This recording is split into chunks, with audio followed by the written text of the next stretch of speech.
Hi, friends. I'm Annie F. Downs. I had the honor of sitting down with Carolyn Weber, author of the memoir Surprised by Oxford, and leading lady Rose Reed, who stars in the extraordinary film. I think you're really going to love this conversation. Take a look.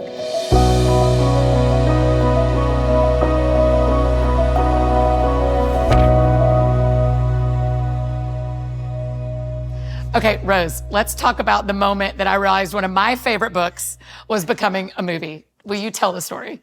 Oh my gosh, I remember that you had asked, what are you working on next? And I was like, well, I have this project, and I kind of shared a little bit about it. And then afterward, you were like, wait, is this Surprised by Oxford? And I was like, you've read this memoir? You've read this book? And you were like, I love this book. I lost my mind. Carolyn, knowing that there are people who have read Surprised by Oxford for the last decade, what do you think about them seeing this now when they've loved the book for so long? Oh my goodness. Well, I never wrote the story anticipating any of this, just really wanting to share how my expectations were set on their head, were just really changed when I went there to study, and actually everything else happened except that in a way. Rose, is it weird that you play Carolyn? And Carolyn, is it weird that you're sitting next to the person who plays you in a film? That's the question people get asked at dinner parties. Were there ever moments where you're like, that is bringing up stuff in me right now, just watching it again? Well, she has much better hair. It was one of those weird combinations where I was absolutely terrified to meet this woman because I'd already read the script. I was in love with this character. I was in love with this person, and I'm really grateful for the experience. What are some things that stood out to y'all that are really special about the film? Well, I love the cinematography of Oxford, England. I think it has the most cinematography in a film ever shot. And it is a really beautiful, magical place. But I thought it was a very gentle invitation. And I was hoping that the message would sort of sit gently with people so that it would linger with them long after they left the theater. C.S. Lewis says people, rather than being taught, they want to remember, and I think it has that effect. This one, right? Yes. Something that I really loved about it was the intellectual nature of the film.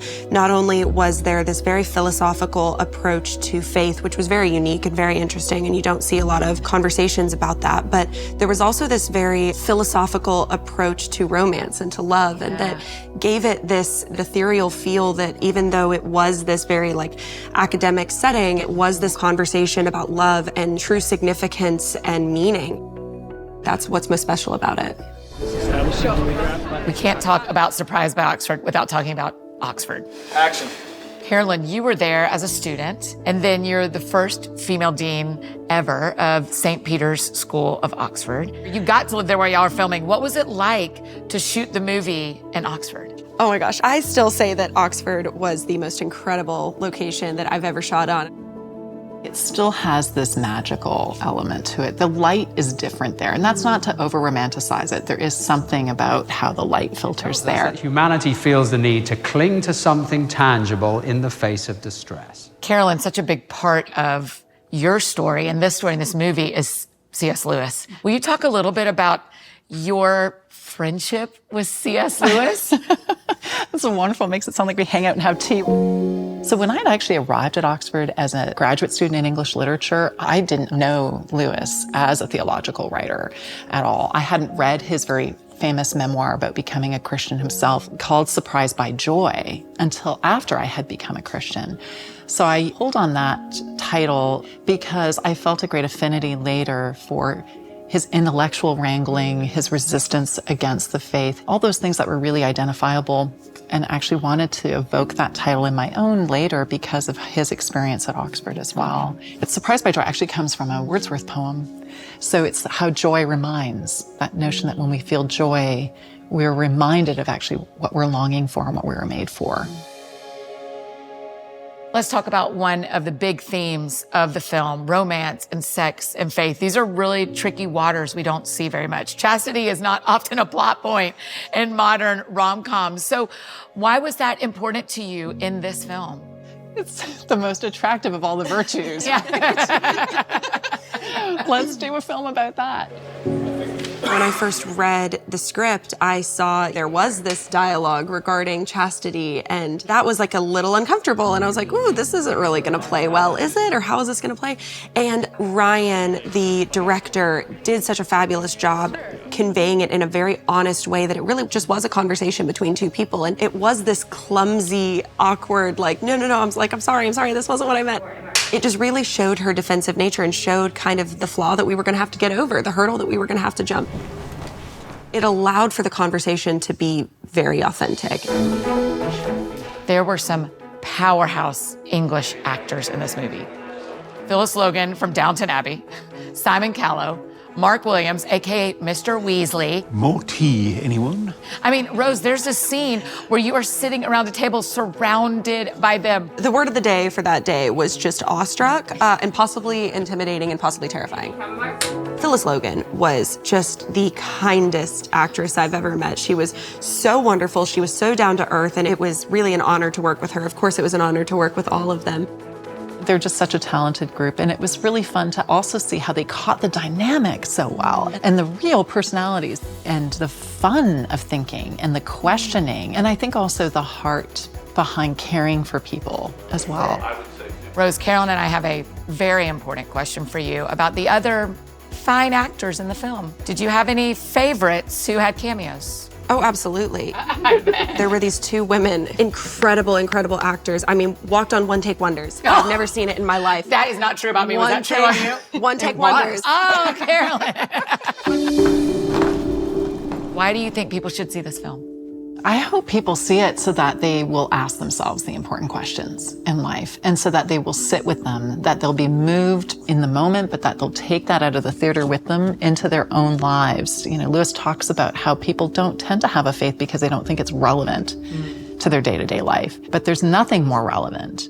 Surprised by Oxford is a one-of-a-kind film because it deals with faith in such an intellectual way, but it also romanticizes that intellectualism.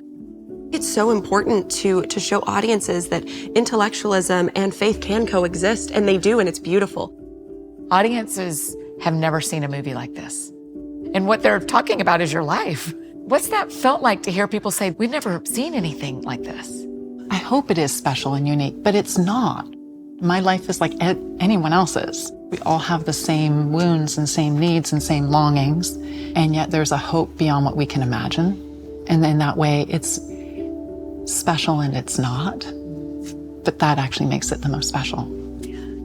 I hope that this film has the same impact that it had on me when I first read it. It was this story of an independent, strong, powerful woman who realized that it didn't take away any of your independence to need someone else and to rely on someone else. And so I think it's very relevant. I think it's very timely for this project to be coming out, because we do encourage young women to go out on their own and to be strong and to be the Caros of the first, 30 minutes of the film. And I think that this film really shows you the loneliness that can bring. And it shows you how important it is to really long for and yearn for the deeper questions and the deeper meaning out there. Karen, what does having this film out in the world mean to you? It's incredibly mind-blowing and also amazing to think that something I wrote that was really intimate in many ways between me and God, and didn't anticipate a bigger audience in any way. And yet I think it's a story that resonates with all of us in some sense. We do read to know we're not alone. And I think in film transports us even more so in that way. It creates that experience for us to enter into someone else's world so that we can see our own better.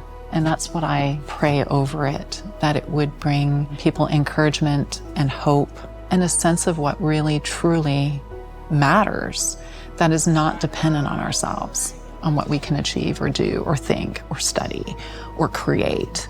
It's so much bigger and more eternal than that. You were writing it for me too. I mean, I was in that group of people. That book means so much to me. And so I'm just thrilled that we get to watch it. We're all just gonna cry on camera now. Right. Thanks for that, Carol.